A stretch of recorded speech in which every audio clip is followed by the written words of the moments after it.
Hey guys, welcome to my channel. Today I will be sharing 5 tips on how to make your villager home exterior more aesthetic. Honestly, I think you can use these tips when it comes to decorating in general. So let's dive right into it. Tip number 1. When creating an enclosure for your villager yard, avoid using the same fence all around. Of course, it can work depending on what you're building. If you like nature or cottage core, then you can try mixing different fences.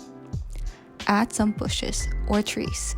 Some items are also great for making boundaries, such as this bamboo stop block. By doing these, it helps set the boundary between your villager yard and whatever is outside of it, while looking natural and less boxy or boxed in. You can also add path under these items to give it more depth and a more natural look. Tip number 2. Invest in paths that offer a lot of shapes and curves, such as this dirt path. Yes, these do take up a lot more slots, but you have so much more to work with. You can get really creative with these in terms of the directions you want them to go and the sizes of your path. These paths also offer a more natural look if you are into nature core.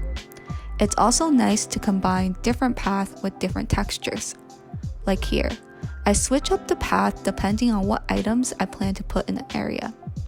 For example, since this is a garden, I like to use a combination of hard and soft textured path like the rocks, cement, and dirt path. Even different sizes of weeds. It helps draw your eyes to different parts of the area and pulls everything together. Moving on to tip number 3. Layer items in front of one another to create depth. Sometimes we just like to line everything up perfectly, but you can experiment by doing the opposite. In the real world, many things are not perfectly next or in front of one another. It's actually more natural and nicer to look at. It's also okay to not have each item 100% in sight. It's totally fine to put items behind one another and only partials are showing. Again, I think it gives you that natural and more realistic feel to it.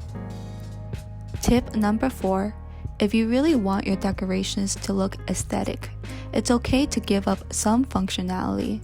Meaning you can put many items together in one area even though you or your villager cannot access it. By doing so, you are using less space to create a nice look. Sometimes having that space in between items can actually look awkward. But as long as it looks nice, everyone's happy, right? Last but not least, tip number 5. Have a theme and use items that fit the theme. The items do not have to be all from a specific set. For example, I incorporated many items from the bamboo series, but I also used other items like the moon chair, natural log and bench, simple wooden fence, etc. Use items where you see fits. I think the color coordination does more to the aesthetic than using items all from a specific set. So this wraps up this video. I hope you enjoyed watching this and that it inspires you to try different things when it comes to decorating. More importantly, have fun with it. Thank you for watching and have a wonderful day.